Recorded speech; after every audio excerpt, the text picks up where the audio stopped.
Selamat sore kawan-kawan. Hari ini kita akan mendengarkan pendapat sikap dari Ketua Umum MPTPI Bung Zainal Abidin atau sering dipanggil Bung Salman terkait perkembangan dan situasi saat ini dan juga bagaimana sikap ke depan terkait May Day dan juga persoalan Omnibus Law.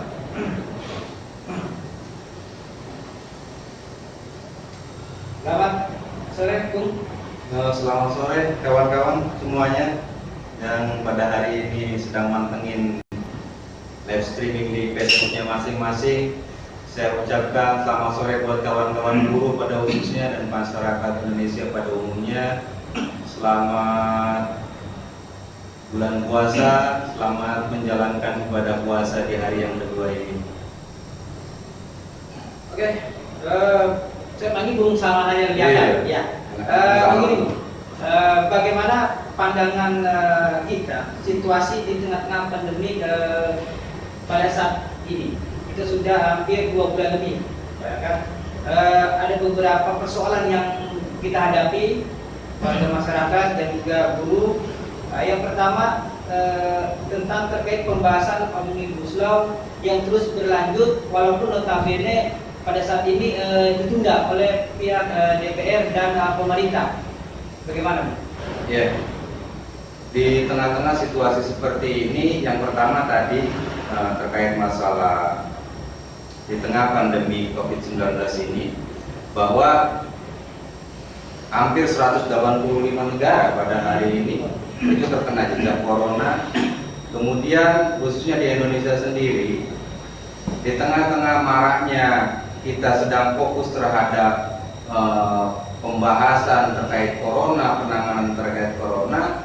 Di tengah-tengah itu pula pemerintah pada hari ini yang tadi Bung sampaikan bahwa melakukan suatu pembahasan terkait Omnibus RUU Cipta Kerja. Nah, kemudian tadi disampaikan bahwa adanya kegagalan daripada pemerintahan pada hari ini dan sikap ketidaktegasan daripada pemerintah terkait permasalahan penanganan pandemi COVID-19 itu sendiri. Itu yang pertama. Kemudian yang kedua, terkait permasalahan Omnibus Law yang pada hari ini ditunda oleh Presiden sendiri, bahwa pada dasarnya dari awal kita sudah secara masif melakukan secara aksi dan lain sebagainya, itu sudah kita lakukan. Dan memang sudah seharusnya, bahkan bukan hanya ditunda, dorongan dari kita bahwa terkait masalah Omnibus ini semuanya itu harus dibatalkan, bukan hanya ditunda. Dan itu pun memang dari awal sudah disampaikan oleh Ketua Balik sendiri bahwa untuk klaster tenaga kerja ini itu akan diakhirkan pembahasannya, akan ditunda. Jadi pembahasan untuk masalah klaster tenaga kerja ini disimpan di akhir. Bayangkan kalau misalkan dari 11 klaster yang ada di Omnibus ini, minimal dalam satu klaster pembahasan 2 minggu itu berapa lama untuk sampai ke klaster tenaga kerja. Nah, artinya memang sudah sepantasnya dan seharusnya, dan ini memang bukan keputusan Presiden sebenarnya. Ini memang dorongan dari kita, tekanan yang kuat dari kawan-kawan buruh pada hari ini, bukan hanya untuk menunda pembahasan, tetapi lebih kepada pembatalan Omnibus secara keseluruhan. Dan kita tidak mau ketika pembahasan klaster tenaga kerja ini di luar, atau misalkan klaster tenaga kerja ini dipisahkan tetapi ini dilanjutkan, kita nggak mau. Karena satu kesatuan yang tidak bisa dipisahkan dan mempunyai dampak yang sama.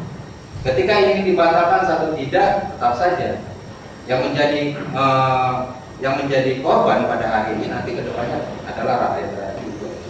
Karena berkaitan antara undang-undang masalah perpajakan, agraria, semua itu mencakup. Jadi dorongan kita, khususnya sikap kita dari MPTPI KPBI adalah bagaimana upaya pembatalan Omnibus Law RUU Cipta Kerja itu sendiri, bukan hanya klaster tenaga kerja. Itu yang perlu diingat. Terus terkait bagaimana untuk pencegahan terhadap wabah pandemi di sektor industri, khususnya bagi kaum buruh yang terdampak. Hari ini kan mereka tetap bekerja di tengah-tengah pandemi. Inilah bagaimana Usama menyikapi persoalan ini. Iya, mirip sekali sebenarnya. Ketika kita melihat permasalahan corona tersebut, kemudian pemerintah melakukan PSBB, tetapi di sisi lain masih banyak juga kawan-kawan buruh kita pada hari ini. Salah satu contoh yang real dan fakta pada hari ini adalah sektor transportasi dan pelabuhan. Kita lihat 24 jam di tengah situasi yang sangat darurat ini, kawan-kawan buruh yang ada di pelabuhan khususnya itu mereka tetap bekerja dan sangat minim sekali daripada segi APD tersebut. Nah, pemerintah sudah menerapkan hanya beberapa sektor yang boleh berjalan, khususnya industri tersebut. Tetapi fakta di lapangan pada hari ini masih banyak juga perusahaan-perusahaan yang masih melakukan kegiatannya tanpa adanya atau kurangnya APD terhadap karyawan atau kepada buruhnya. Ini masih terjadi. Gitu. Nah, ini seharusnya ada ketegasan daripada pemerintah. Kalau kemarin pemerintah menutup beberapa perusahaan dengan alasan memang menghentikan produksi sementara, itu sudah benar. Tetapi ketegasan terhadap hak daripada pekerjanya ini yang menjadi permasalahan. Pabriknya ditutup, tetapi pekerjanya bagaimana nih? Hak-haknya seperti apa? Apakah dibayarkan upahnya atau tidak? Atau seperti apa? Ini yang tidak ada ketegasan terhadap yang dilakukan oleh pemerintah terhadap karyawan atau buruhnya. Kira-kira seperti itu. Ya, terlepas dari situ, mungkin kita bisa melihat ke depannya ini berdampak juga kepada yang tadi Usama mengatakan adalah haknya, yaitu kita bisa melihat pemutusan hubungan kerja terhadap kaum buruh. Kita bisa melihat hari ini di media massa sekitar 1,2 juta PHK karena COVID-19. Bagaimana menyikapi persoalan ini? Ya itu tadi Bu, kita di tengah situasi yang sangat-sangat sulit. Ya. Seharusnya setiap permasalahan rakyat negara itu hadir. Nah, pada hari ini khususnya Kementerian Tenaga Kerja sendiri di tengah situasi seperti ini lepas tangan terhadap permasalahan ketenagakerjaan. Itu yang membuat kita serba salah. Maraknya PHK, maraknya orang-orang yang dirumahkan, dan itu menjadi suatu alasan yang kuat pada hari ini bagi pengusaha-pengusaha. Sudah tenaganya dieksploitasi oleh pihak perusahaan, tenaganya diperas. Kalau berbicara masalah untung dan rugi, COVID-19 atau virus corona ini baru terjadi beberapa bulan. Sedangkan kawan-kawan bekerja sudah puluhan tahun, bertahun-tahun. Nah, artinya sudah menghasilkan keuntungan yang besar. Tidak ada alasan buat pengusaha ataupun bagi pemerintah sendiri ketika terjadi hal seperti ini lepas tangan. Ini yang sangat miris sekali pada hari ini yang dilakukan oleh para pengusaha yang ada di Indonesia menjadi suatu alasan, menjadi alasan yang kuat untuk melakukan PHK. Ditambah lagi peran serta pemerintah di sini adalah Kementerian Tenaga Kerja sebagai panjangan tangan daripada pemerintah, seolah-olah mengiyakan, membolehkan, dan itu memang terjadi hal seperti itu. Selanjutnya, bagaimana sikap Federasi PTPI terkait May Day di 2020 ini kan di tengah-tengah masa COVID-19? Apakah ada aksi turun jalan atau bagaimana? Ya, pertanyaannya kayak gitu. Ya, halo kawan-kawan semuanya, ya. Mudah-mudahan masih tetap sehat, tetap kuat di tengah-tengah situasi seperti ini. Dan inilah momentum yang sangat miris bagi kita sebenarnya. May Day pada tahun ini tidak ada yang bisa kita lakukan lebih daripada biasanya. Tetapi bukan berarti perlawanan, perjuangan dalam memperingati May Day pada tahun ini terhenti atau di stop. Tidak. Perlawanan dan perjuangan itu akan tetap kita lakukan. Masih banyak cara yang mungkin masih bisa kita lakukan untuk May Day tahun depan, atau tahun ini, bukan tahun depan, tahun ini, gitu kan? Sehingga tetap terasa semangat perjuangannya, tetap terasa konsolidasi. Dan ini yang kita lakukan pada hari ini adalah bagian daripada prakondisi untuk May Day ke depan atau May Day pada tahun ini.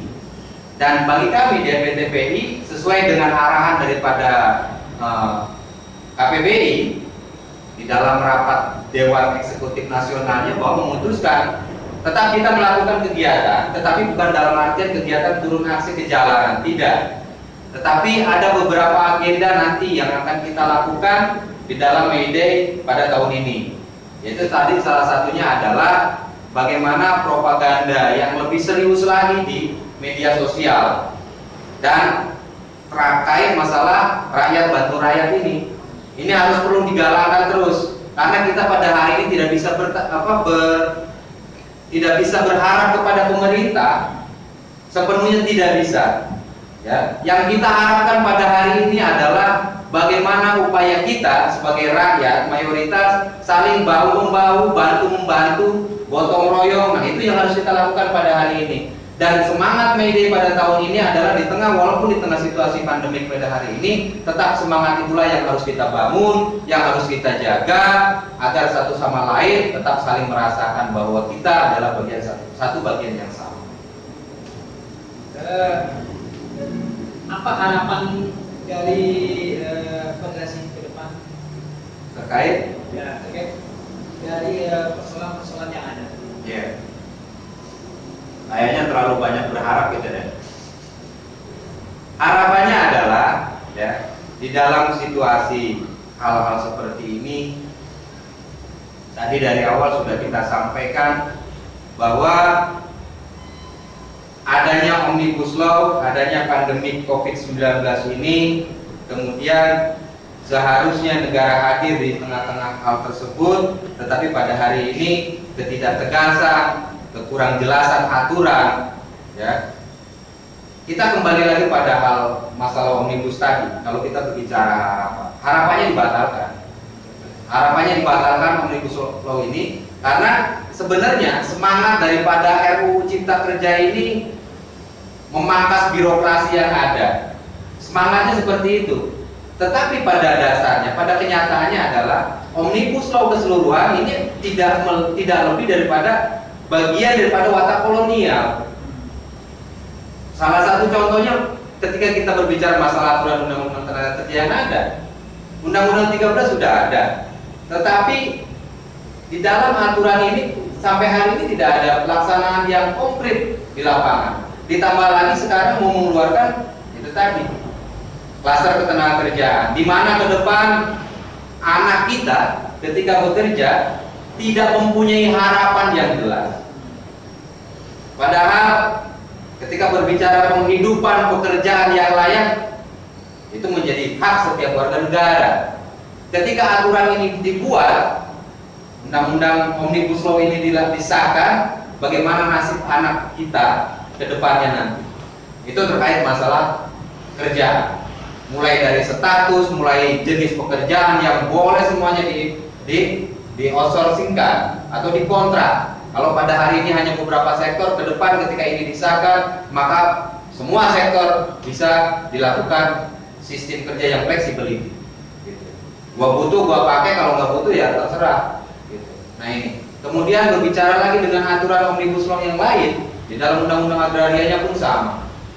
Ya. Ada dua hal yang sangat kita khawatirkan ke depan ketika Omnibus Law ini dijalankan. Salah satunya tadi, eksploitasi terhadap sumber daya alamnya sendiri. Kemudian yang kedua, eksploitasi terhadap sumber daya manusianya. Ketika ini dibebaskan, maka akan bagaimana nasib anak bangsa kita ke depan? Bagaimana nasib Indonesia ke depannya? Yang konon katanya, kalau Indonesia ini, jangankan yang lain, nama tongkat aja jadi pohon gitu kan, jadi makanan gitu. Nah, kemudian yang sangat-sangat kita soroti lagi adalah sektor pelabuhan tadi. Sektor pelabuhan yang konon katanya menjadi poros maritim dunia, pada hari ini tenaga kerjanya pun terabaikan. Begitupun transportasi. Ya, coba kalau kita sidak melihat kawan-kawan supir ini secara APD, jangankan yang lainnya, masker saja masker, mereka jarang yang pakai. Ini kurangnya perhatian daripada pemerintah. Pemerintah tidak juga hadir ke pelabuhan-pelabuhan. Nah, ini yang menjadi permasalahan kita ketika ditanyakan harapannya adalah, harapannya sikap kami di FBTPI pertama untuk Mayday, kita akan tetap melakukan upaya Mayday dengan melakukan itu tadi. Di antaranya salah satunya adalah upaya untuk rakyat bantu rakyat, ada bakti sosial dan lain sebagainya. Nah, kemudian terhadap harapan ke depan, Omnibus bukan hanya ditunda, khususnya klaster tenaga kerja, tetapi Omnibus Law secara keseluruhan, sikap daripada FBTPI, KPPI menolak dan wajib tetap membatalkan Omnibus Law tersebut, bukan hanya ditunda. Kawan-kawan bisa tanya jawab interaksi langsung, silakan. Sama Ketua Umum FBTPI, Bung Zainal Abidin atau Bung Salman.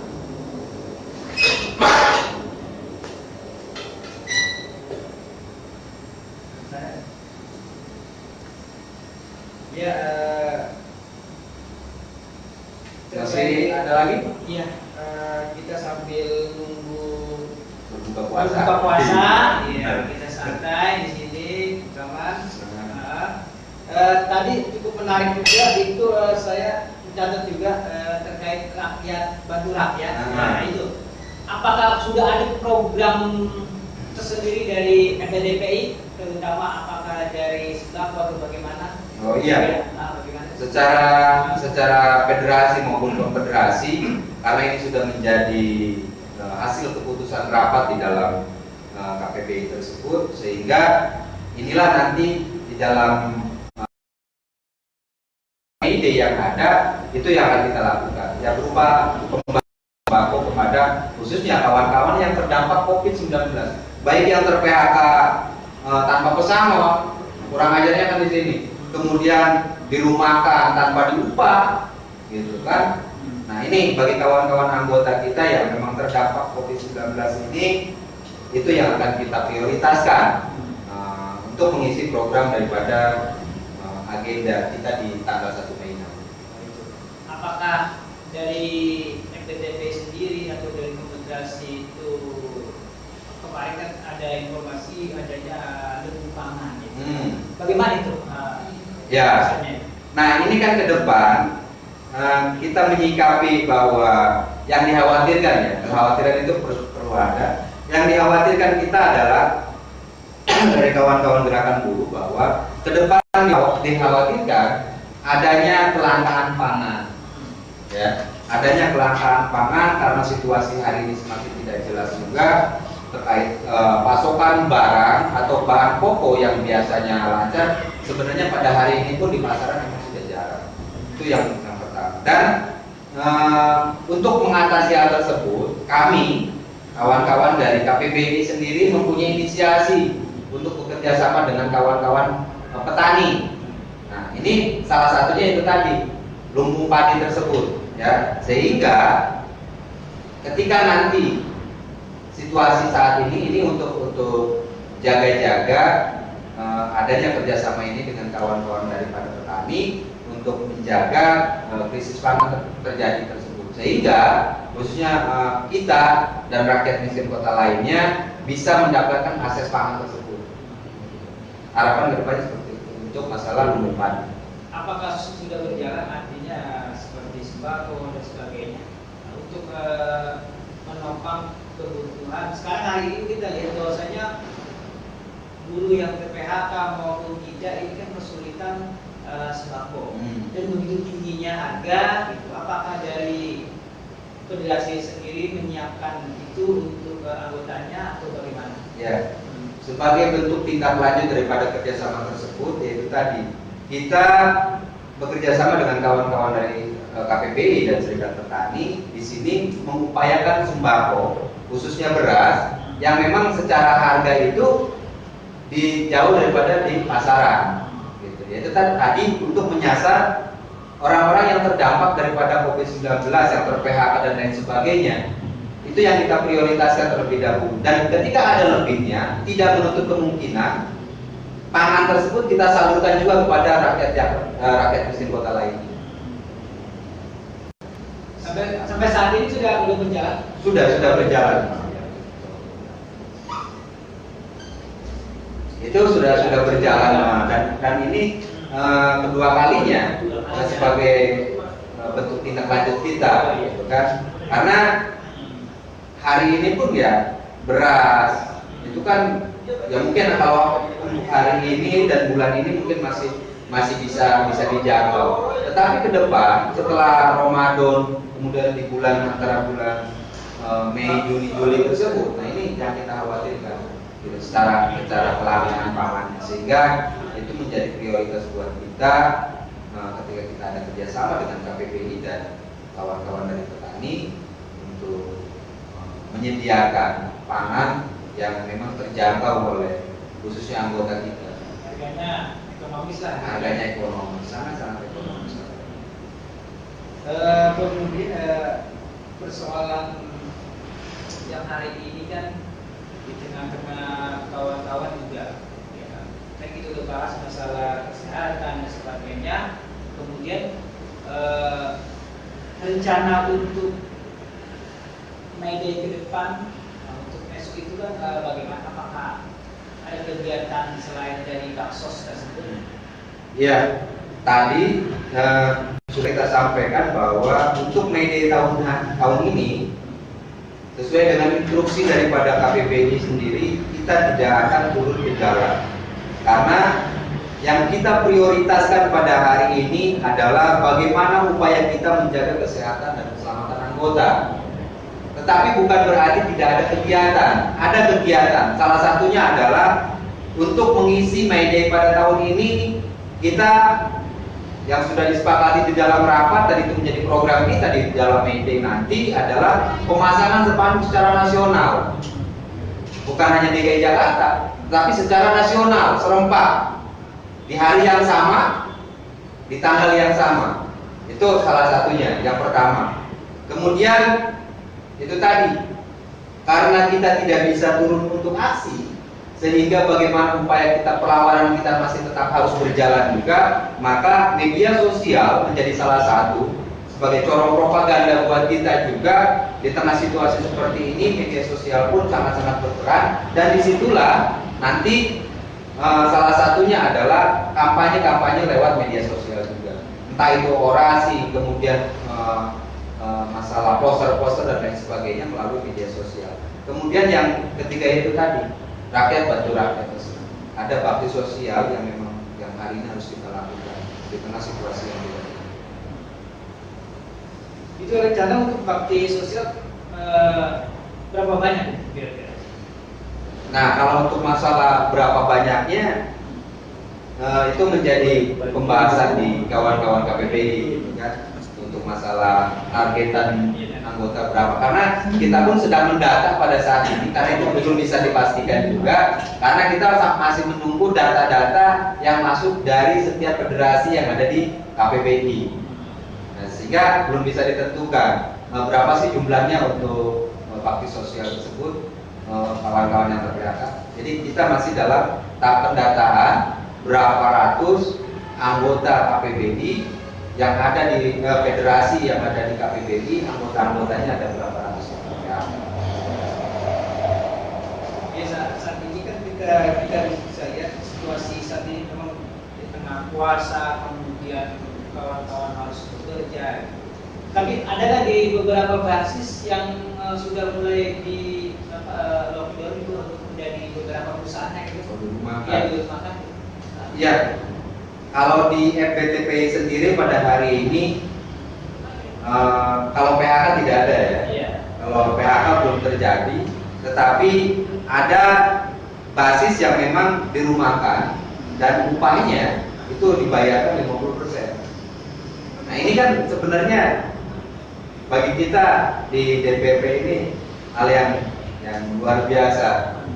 Di sisi lain nggak sesuai dengan aturan yang ada, tapi di sisi lain kita melihat keadaan situasi yang sedang pandemi itu.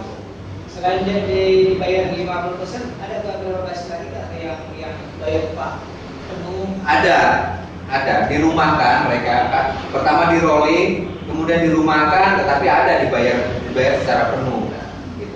Nah ini kan lebih kepada bagaimana upaya tingkatan pengurus yang ada tingkatan di komisariat yang melakukan, seharusnya dari awal sudah melakukan nego dengan pihak perusahaan di dalam bipartit.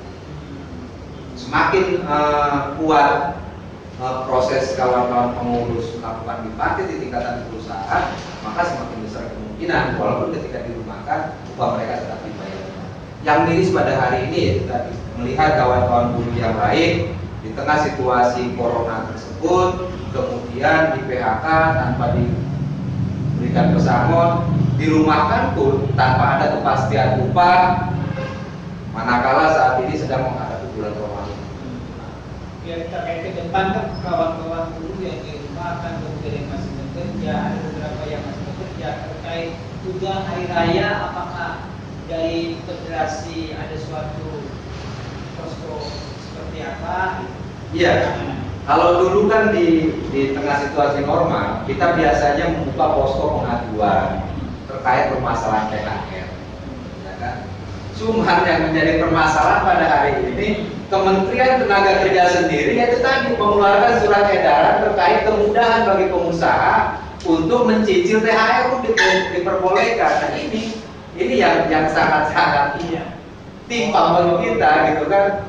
Jadi terbentur adanya aturan dari kementerian sendiri, sebenarnya bukan aturan yang baku yang surat edaran, tapi setidaknya gitu kan mengaminkan kondisi pada hari ini sehingga perusahaan boleh mencicil THR gitu kan. Nah ini harusnya dicopot itu Kementerian Tenaga Kerja pada hari ini. Iya, karena semenjak diangkat sampai hari ini bukannya memperbaiki permasalahan, justru menimbulkan masalah. Ya tuh ada beberapa pertanyaan dari kawan-kawan ini. Yang pertama pembahasan dampak COVID lebih luas bagaimana pertanyaannya. Kemudian bagaimana cara mencegah buruh supaya tidak dirumahkan di tengah COVID-19. Nah, ya. Tidak dirumahkan. Iya. Dirumahkan tanpa upah. Iya. Jangan dirumahkan tanpa upah. Itu. Bisa diulangi. Ya, jadi bagaimana cara mencegah buruh supaya tidak dirumahkan? Artinya dia benar-benar tidak dirumahkan. Kemudian dia itu dapat upah. Ya.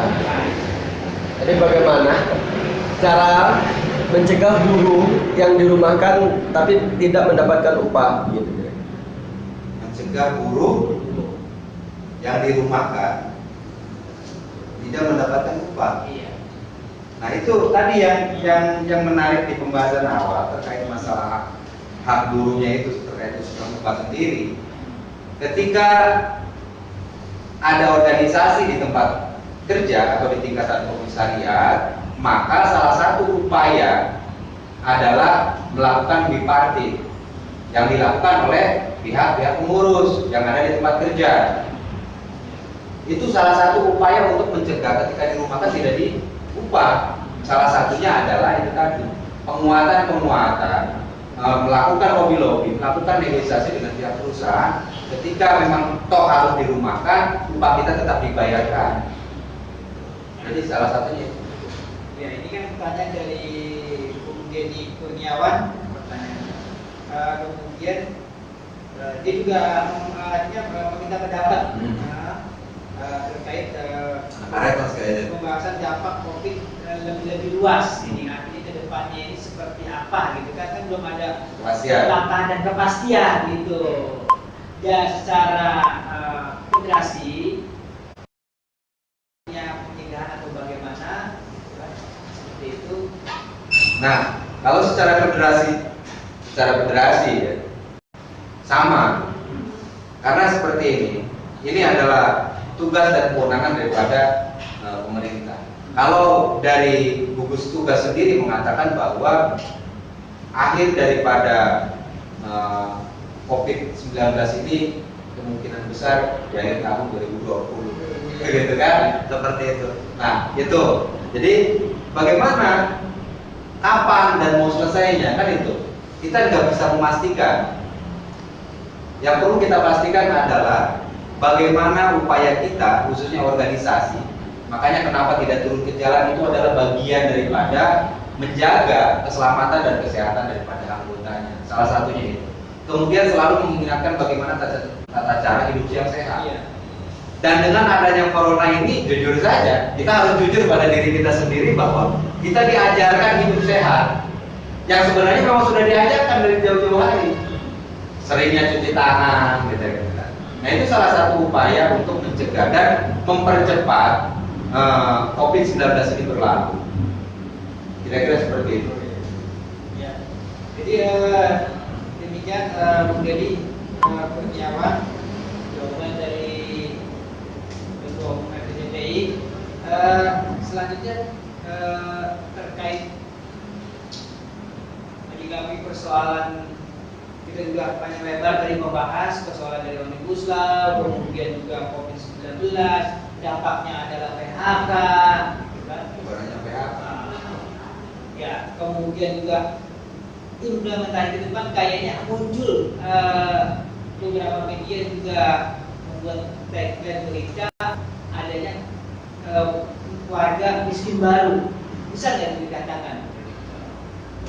Warga miskin baru. Iya. Baru miskin. Baru miskin itu Akibat kan? dampak daripada. Ya, dampak dari COVID-19. Artinya dari COVID ini kan kayak buruk. Jadi PHK otomatis hilanglah pekerjaan, kemudian hilang mata pencarian dan penghasilan, otomatis mereka ya kan menjadi miskin kan di situ. Yang tadinya belum miskin, sekarang jadi miskin. Jadi miskin kan itu menarik juga. Iya, iya. Jadi kan kita melihat peran pemerintah itu yang kemarin menggelontorkan dana sekian miliar itu, sekian triliun itu kan bagaimana itu kan? Iya. Kalau pertambahan hal seperti itu pasti terjadi. Karena tidak itu tadi, kita harus jujur terhadap kenyataan kita pada hari ini di tengah situasi seperti ini. Pasti banyak secara perhitungan ekonomi seperti apa, kemudian jenjang sosial yang seperti apa, ini semakin lebar jarak sosial kita. Kemudian secara peningkatan kemiskinan itu pasti terjadi karena banyaknya pengangguran. Nah ini salah satu daripada, bukan hanya dampak daripada ini aja. Omnibus Law belum disahkan aja sudah seperti ini, apalagi kalau sudah disahkan. Ini salah satunya, benar bisa terjadi peningkatan dan yang dikhawatirkan adalah itu tadi, ketika ini semakin akut permasalahan ini semakin akut, kemudian cenderung peraturan-peraturan yang ada ambigu, terlalu ngambang. Nah, yang dikhawatirkan itu tadi, banyaknya tindakan-tindakan kriminal nanti yang terjadi di masyarakat. Ya, kawan-kawan silakan mengajukan pertanyaan. Kita sharing aja, tanya jawab kepada kawan-kawan, dan silakan kawan-kawan like dan komen di akun kita di Persatuan Buruh. Ya, sudah hampir setengah jam ya, kita diskusi ngabuburit sambil tunggu maghrib. Kemudian kita juga bisa melihat area berikutnya terkait persoalan banyak perusahaan yang menghentikan, ya kan? Semua mengatakan bahwasannya dampak COVID-19. Tetapi di balik itu, gimana Ketua Umum Kadin meminta agar ada alokasi penambahan APBN, gitu kan? Ya, terutama dalam penanganan ini, dan kemudian juga memberikan stimulus kepada pengusaha-pengusaha. Nah, inilah. Nah, kemudian kembali lagi ke buruh. Nah, gitu kan? Seperti itu. Bagaimana kira-kira persoalan itu terkait beberapa perusahaan yang meminta Bukan beberapa ya, sebenarnya mereka yang mewakili gitu Iya. kan. Buruhnya tidak diperhatikan, Iya. gitu kan. Iya. Tapi ujung-ujung minta suntikan dana kepada pemerintah agar anggotanya bisa melakukan usaha-usaha ke depannya gitu. Nah, ini nggak fair. Dan itu seharusnya pemerintah pun peka, nggak boleh kenapa juga. Gitu kan. Yang perlu diperhatikan pada saat ini adalah bagaimana upaya pemerintah dan kita sebagai warga negara fokus terlebih dahulu kepada penanganan pandemi corona. Jangan sampai memancing permasalahan, memancing emosi masyarakat sehingga terjadi hal-hal yang tidak diinginkan. Ketika ini selalu dipaksakan. Begitupun dengan Omnibus Law. Ketika Omnibus Law ini diketuk secara diam-diam, maka jangan salahkan rakyat ketika turun tumpah ruah ke jalan-jalan untuk melakukan aksi, walaupun di tengah misalkan di tengah pandemi pada hari ini. Kalau misalnya pemerintah dan DPR masih tetap memaksakan, gitu kan, untuk melakukan pembahasan ini dan apalagi misalkan, jangan salahkan rakyat ketika rakyat turun tumpah ruah ke jalan untuk melakukan aksi. Dan seharusnya pemerintah dari awal sejak dikeluarkannya draft ini saja, ini sudah protes dari mana-mana, seharusnya sudah vokal pemerintah. Iya, begitu. Kawan-kawan, silakan untuk komentar dan memberikan pertanyaan dalam dialog interaktif kita dengan Ketua Umum FPTPI, Bung Zainal Abidin atau Bung Salman. Kemudian kalau kita lihat ke depannya, gitu, ke depannya, secara organisasi, gitu, bagaimana untuk membangun juga kekuatan di bawah, kemudian dampak COVID ini kan memang sangat drastis, ya, artinya kehilangan basis lah, pasti, ya, kehilangan anggota, ya, di bawah. Untuk menyikapi persoalan itu bagaimana? Apakah ada suatu pencegahan atau seperti apa? Iya. Kalau terkait untuk masalah pengorganisiran, masalah bagaimana cara atau situasi seperti ini karena apa? Di sisi lain kita butuh untuk penguatan dan penambahan daripada basis-basis baru. Tapi di sisi lain kita terbatas oleh aturan PSBB tersebut. Nah, tidak boleh berkumpul dari 5 orang dan lain sebagainya. Kemudian adanya jam malam yang memang agak dibatasi juga. Nah, ini kan menjadi salah satu bagaimana kita hari ini terbatas untuk melakukan diskusi-diskusi, melakukan konsolidasi dan koordinasi dengan yang lainnya. Dan ini tadi, tapi bukan berarti kami patah semangat untuk masalah. Justru kami menambah semangat, tambah antusias. Walaupun di tengah situasi seperti ini, kita yakin bahwa ke depan khususnya FPTP sendiri akan semakin solid, akan semakin. Oke, kawan-kawan, dialog interaktif kita dengan Ketua Umum Federasi Buruh Transportasi Pelabuhan Indonesia, Bung Zainal Abidin, Bung Salman. Kawan-kawan bisa share langsung kepada rekan-rekan anggota di bawah dan silakan mengklik di Persatuan Buruh. Terima kasih kawan-kawan. Assalamualaikum warahmatullahi wabarakatuh. Selamat sore dan selamat Satu lagi, karena kita nggak pernah turun aksi ke jalan, kurang juga kita misalkan teriak-teriak juga. Kita kangen sebenarnya Bung Maruno. Iya, Gitu kan? Iya. Oke, iya. Nah, iya betul. Ya. Iya. Coba ya kita sama-sama teriakan, bahkan kawan-kawan yang melihat juga kan. Hidup buruh! Hidup! Terima kasih.